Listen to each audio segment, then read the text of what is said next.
C'est ici que vit Jérôme, un magasinier de 28 ans qui n'a jamais eu de relation sexuelle.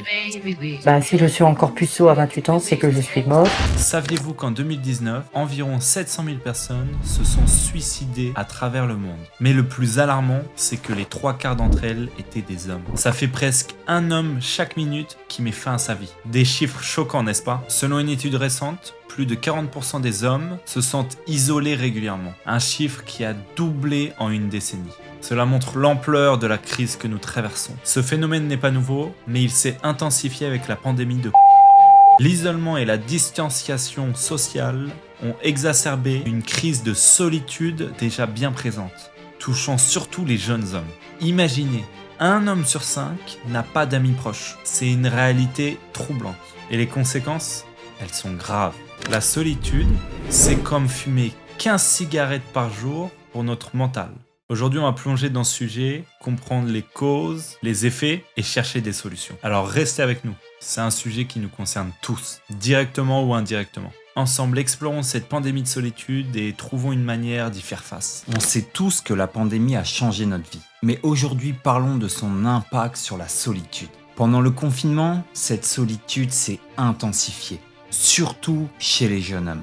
Des études récentes montrent que pendant la pandémie, un homme sur 5 se trouvait sans amis proches. Et ce n'est pas tout. Imaginez que 63% des hommes n'avaient pas de relation sexuelle avec un partenaire pendant l'année passée. Ces chiffres sont plus qu'inquiétants. Les experts s'inquiètent des répercussions à long terme sur la santé mentale de toute cette génération. La solitude prolongée peut laisser de graves cicatrices profondes et même durables. Et les réseaux sociaux, ils ont joué un rôle ambivalent. Outils de connexion pour certains, ils sont devenus une source de solitude accrue pour d'autres, amplifiant le sentiment d'isolement malgré une certaine connexion virtuelle. Cette situation, mes amis, c'est un appel au réveil. Aujourd'hui, on doit reconnaître cette crise de solitude et agir. Ne pas laisser ces chiffres être juste statistiques. Non, mais les voir comme un signal d'alarme pour notre société. Parlons maintenant des impacts réels de la solitude sur la santé. Vous savez, la solitude, c'est pas qu'une question de sentiment. Elle a des conséquences concrètes et graves sur notre santé mentale et même physique. Comme je l'ai dit précédemment, des études ont montré que rester seul peut avoir autant d'impact que fumer 15 cigarettes par jour. C'est énorme. Ça touche tout, de notre sommeil à notre système immunitaire, en passant par notre santé mentale. Imaginez, la solitude peut augmenter les problèmes cardiaques autant que l'hypertension. Une étude a trouvé que 60% des personnes qui se sentent seules sont plus susceptibles d'avoir des troubles d'insomnie. La solitude affecte notre santé de manière profonde. Elle est liée à des risques accrus de dépression, d'anxiété et même de pensées suicidaires. C'est une crise silencieuse mais dévastatrice. On parle d'un état qui réduit notre espérance de vie et qui réduit notre qualité de vie. C'est pourquoi il est essentiel de parler de cette solitude, de la reconnaître et de rechercher activement des moyens de la combattre. Mais il y a de l'espoir les amis. Ensemble on peut trouver des solutions. On peut apprendre à reconstruire des liens, à créer une communauté. C'est le défi que nous devons relever. Parlons d'un élément clé de notre solitude. Les réseaux sociaux et les sites de rencontres en ligne. Ces deux facteurs ont radicalement changé la façon dont les gens se rencontrent et aussi la façon dont les gens se connectent ensemble. Les réseaux sociaux, à la base conçus pour nous rapprocher, font en réalité tout l'inverse. Ils encouragent des relations superficielles où l'apparence domine bien largement sur les connexions authentiques. Et cela, mes amis, ça alimente grandement la solitude. Selon une étude, 60% des utilisateurs d'applications de rencontres se sentent encore plus seuls après avoir utilisé cette application. Les applications telles que Tinder semblent offrir des opportunités infinies. Mais en réalité, elles créent souvent un effet de compétition, d'insatisfaction, renforçant l'isolement et le sentiment de solitude chez beaucoup d'hommes.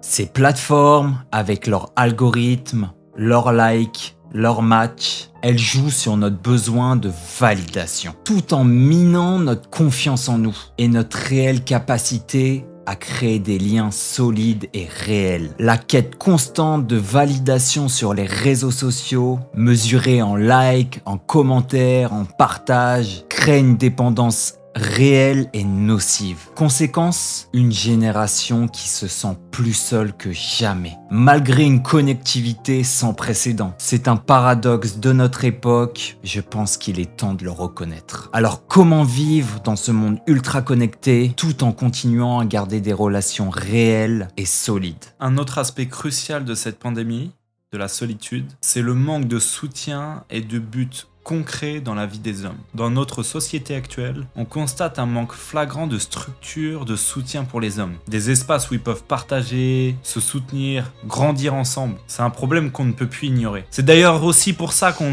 a décidé de s'en lancer sur YouTube, afin de créer une communauté, parce qu'on sait qu'il y a beaucoup d'hommes qui sont derrière leurs ordinateurs, à travailler comme des fous, et souvent qui rencontrent personne. Ça a été mon cas. Et le but aussi de créer cette chaîne YouTube, c'est de créer une communauté de personnes qui veulent réussir, une communauté d'hommes qui veulent s'entraider, grandir ensemble et qu'on se soutienne. Et puis il y a la question du but. Beaucoup d'hommes se sentent perdus, ils se sentent dérivés, sans but précis, sans direction claire. Ça a été mon cas plusieurs fois. C'est pas une crise d'emploi ou de carrière, c'est plutôt une crise d'identité et de sens. Qu'est-ce que vous voulez dans la vie ? Qu'est-ce que vous aimez? Où vous vous voyez dans 10 ans, dans 5 ans? Une introspection avec vous-même, c'est vous-même qui allez avoir les réponses. Et c'est très très très très important dans la vie d'aujourd'hui. Quand un homme manque de but, il se retrouve souvent isolé, écarté de la société, coupé des autres. En fait, c'est un cercle vicieux. La solitude engendre le manque de but, et le manque de but engendre la solitude. Il faut s'en sortir absolument. Et je pense que la première étape, c'est de savoir qu'est-ce que vous voulez dans la vie. Vous mettre un but précis. Écrire sur un papier, vous poser 5 minutes par jour. Qu'est-ce que je veux dans la vie? Qu'est-ce que j'aime? Où je me vois dans 5 ans, 10 ans? Faites une introspection, posez-vous les bonnes questions, écrivez tout ce que vous avez en tête. Mais il y a une lumière au bout du tunnel. En créant des communautés, des groupes, et en aidant chacun d'entre nous à trouver un but, même si c'est pas les autres qui vont trouver un but pour vous-même, mais je veux dire en ayant une communauté où on peut tous s'entraider, avoir des idées, c'est comme ça qu'on peut combattre cette solitude. C'est un combat que nous devons mener ensemble. Un autre aspect de notre solitude, c'est la manière dont les valeurs superficielles sont mises en avant en ligne. Sur les réseaux sociaux, on est inondé d'images de vie parfaite. On connaît tous les influenceurs français qui sont à Dubaï, qui vivent la jet set toute l'année, qui ont une femme, 2 enfants, la villa de rêve, la voiture de rêve, des millions. On connaît tous, avec des corps parfaits, des succès inatteignables. Ces plateformes, elles vantent une image irréaliste de la vie, où tout est toujours parfait. Mais la vérité, c'est que ça crée un sentiment d'insuffisance, de jalousie, et cela mène à la solitude. Chaque like, chaque commentaire, cela devient une addiction, une obsession, une quête de validation externe. Quand cette validation ne vient pas, mais du temps arrivé, on commence à se sentir seul, très seul, encore plus insatisfait. C'est un cycle toxique. Ces validations, elles nous éloignent de ce qui est vraiment important. Des relations authentiques, des expériences dans la vraie vie, de la connexion humaine véritable. Alors comment on brise ce cycle? Comment on revient à l'essentiel? On va encore parler d'un sujet délicat mais crucial, on a déjà fait des vidéos dessus. L'impact de la pornographie sur la solitude masculine.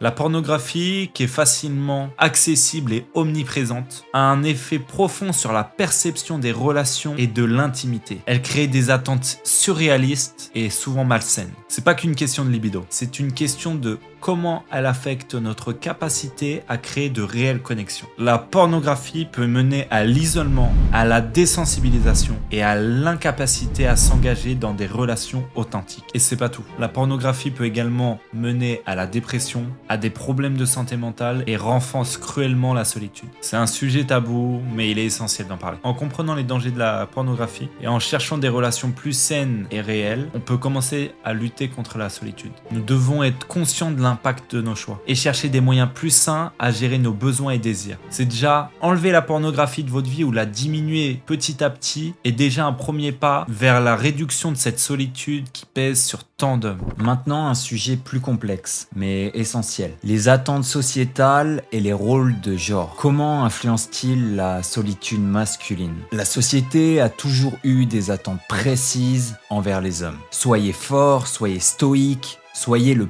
pilier de votre famille. Mais que se passe-t-il quand ce rôle ne correspond pas à la réalité individuelle de chaque homme? Ces rôles de genre traditionnels peuvent parfois empêcher chaque homme d'exprimer leurs réelles émotions, de chercher du soutien quand ils en ont besoin. Cela peut mener à l'isolement et à ce sentiment de solitude, d'être incompris. Mais il y a aussi une évolution. Les rôles changent et avec eux, leurs défis. Aujourd'hui, beaucoup d'hommes se trouvent à naviguer dans un monde où les attentes ne sont plus aussi claires. Cela peut créer de l'incertitude, de la confusion et oui, à la fin, de la solitude. Le bon côté, c'est qu'on commence enfin à parler de ces questions. On commence à reconnaître que les hommes aussi ont besoin d'espace pour exprimer leurs émotions, pour briser la solitude. C'est un pas vers une société plus équilibrée et plus compréhensive. En redéfinissant ses rôles, en créant des espaces pour des discussions et du soutien, on peut construire un avenir où la solitude masculine n'est plus un tabou, mais une question que nous pouvons tous assumer et confronter ensemble. Maintenant, parlons de ce qu'on peut faire en tant que société et individuellement pour combattre cette crise. En tant que société, il est temps de reconnaître et agir. Créer des lieux où les hommes peuvent se rejoindre pour connecter et grandir. Il est essentiel de promouvoir des valeurs plus authentiques, loin des standards superficiels des réseaux sociaux. Par exemple, nous à Bangkok, il y a une personne qu'on connaît qui entreprend en ligne comme nous. Elle a pris l'initiative de créer un groupe de toutes les personnes qui entreprennent en ligne à Bangkok afin qu'on puisse se faire des meetings où on puisse tous se rejoindre et connecter. Parce que la réalité, c'est qu'on est tous derrière nos ordinateurs, seuls, toute la journée, toute l'année. Si on ne fait pas ce pas d'aller vers les autres, on va se plonger dans cette solitude. Donc il faut prendre l'initiative d'aller vers des groupes, dans des domaines qui vous passionnent, qui vous intéressent, et c'est à ce moment-là que vous pourrez faire des connexions et vous vous sentirez moins seul. Trouvez un but, trouvez une passion. Engagez-vous dans des activités qui vous enrichissent, qui vous connectent aux autres. C'est dans ces actions que vous trouverez la force de briser la solitude. Et souvenez-vous, vous n'êtes pas seul dans ce combat. Nous sommes Kenny et Robin, nous vous remercions d'avoir regardé. N'hésitez pas à vous abonner si ça vous a plu, likez la vidéo, ça apporte beaucoup de soutien. On se dit à la prochaine pour continuer à évoluer ensemble. Ciao!